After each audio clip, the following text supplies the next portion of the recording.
Hello guys, আসসালামু আলাইকুম। কেমন আছেন সবাই? নিশ্চয়ই ভালো আছেন।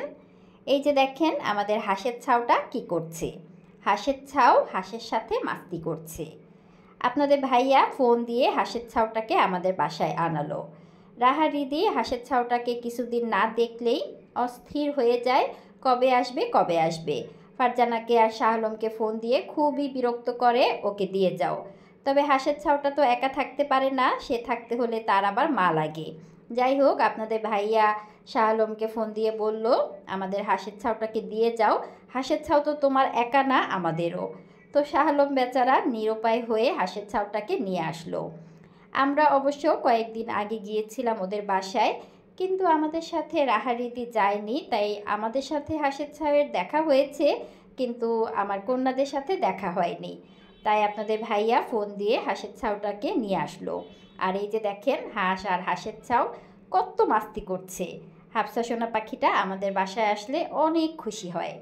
তো ওরা এসেছিল সন্ধ্যাবেলায়, শাহ আলম আর ফারজানা এই হাঁসের ছাউটাকে আমাদের কাছে রেখে তারা আবার একটু বাইরে গিয়েছিল। আর রাহাকে আমি বললাম, বিকেলবেলার নাস্তাটা তুমি আজকে বানাও। রাহা আবার অনেক মজা করে রামেন রান্না করতে পারে। তো রাহা সবার জন্য রামেন রান্না করলো, আর সাথে ছিল কিছু ভেজিটেবল।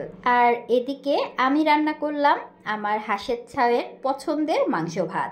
সে বিরিয়ানিটা অনেক পছন্দ করে, বিরিয়ানি তো বলতে পারে না, সে বলে মাংস ভাত। আর আমার ছোট বোন সবার জন্য বাকরখানি ভিজাচ্ছে দুধ দিয়ে। এটা আবার ফারজানা শাহ আলমের অনেক পছন্দ, তাই সে বাইরে গিয়েছিল, বাইরে থেকে আসার সময় দুধ আর বাকরখানি নিয়ে আসলো, আর এখন নিজেই সে এগুলো প্রসেসিং করছে। তো আমার রান্না শেষ, আমি আমার হাঁসের ছাউটাকে আগে মাংস ভাত খেতে দিলাম।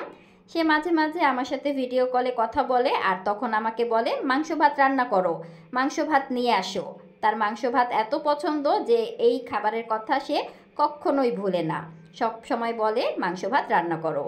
আজকেও বাসা থেকে রওনা দেওয়ার সময় আমাকে ভিডিও কলে বলল, আমি আসতেছি, মাংস ভাত রান্না করো।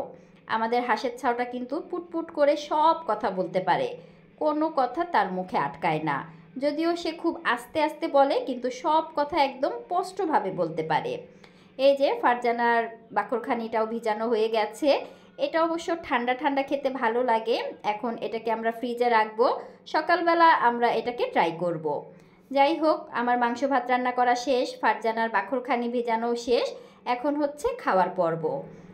এই যে দেখুন, হাঁস আর হাঁসের ছাউয়ের খেলা এখনও কিন্তু চলছে। প্রথমে তারা খেলছিল ড্রয়িং রুমের রকিং চেয়ারে, দুজনে একসাথে দোল খাচ্ছিল। আর এখন চলে এলো বেডরুমে। আপনাদের ভাইয়া হাফসাকে তার পায়ে নিয়ে প্লেন চড়াচ্ছে, আবার মাঝে মাঝে পায়ের মধ্যে নিয়ে দোল দোল দোলনীয় খাচ্ছে। দুজনে খুব মজা করে খেলছে। যদিও বাসায় প্রথমে রিদি ছিল না, রিদি আজকে ভার্সিটিতে ছিল। তো ভার্সিটি থেকে এসে যখন হাফসাকে দেখলো, দেখে অনেক সারপ্রাইজ হলো, অনেক খুশি হলো। রাহা যদিও বাসায় ছিল, কিন্তু রাহা আবার আমাকে একটু রান্নায় হেল্প করছিল, তাই হাফসাটা আপনাদের ভাইয়ের সাথেই খেলছে। আর এদিকে হাফসার বাবা মা কিন্তু হাফসাকে রেখে বাইরে গিয়েছিল ঘুরতে। আমি খাবার রেডি করে দেওয়ার পরে ফারজানাকে বললাম আগে যেন ওকে খাইয়ে দেয়, কারণ ওর খেতে অনেক সময় লাগে, আমরা যখন খাবো তখন যেন ও বিরক্ত না করে। তো ফারজানা আগে আমার হাঁসের ছাউটাকে মাংস ভাত খাইয়ে দিয়েছিল। মাংস ভাত তো তার অনেক পছন্দ, আগেই বলেছিলাম। সে আসার আগে আমাকে বলেছে মাংস ভাত রান্না করো, আমার জন্য মাংস ভাত রান্না করো। যাই হোক, এখন আমরা সবাই বসলাম খেতে।